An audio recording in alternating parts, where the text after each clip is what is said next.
Dans le ciel de Kiev ce matin à l'aube, cette épaisse colonne de fumée noire.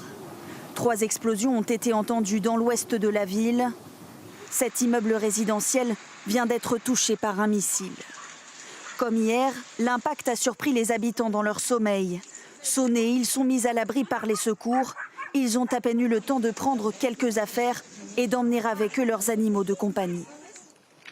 20e jour de guerre en Ukraine, les bombardements touchent désormais des zones jusque-là épargnées.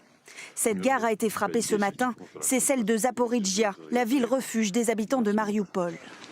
Chez les séparatistes pro-russes du Donbass, un missile ukrainien cette fois a ravagé hier un immeuble. Cet appartement est en ruine, mais ses habitants sont sains et saufs. Ça a volé jusqu'ici. Ma grand-mère était couchée juste là, elle doit avoir un ange gardien. Dieu merci, elle est en vie. Le président ukrainien implore l'aide de la communauté internationale, comme dans cet appel diffusé cette nuit. J'invite tous les amis de l'Ukraine à venir à Kiev. Ça peut être dangereux, c'est vrai, mais nous remercierons tous ceux qui nous rejoignent, les Ukrainiens comme les étrangers. Soutenir l'Ukraine sur son sol, c'est ce qu'ont fait hier les premiers ministres polonais, tchèques et slovènes à Kiev, demandant à l'Union européenne d'accorder le statut de candidat à l'Ukraine.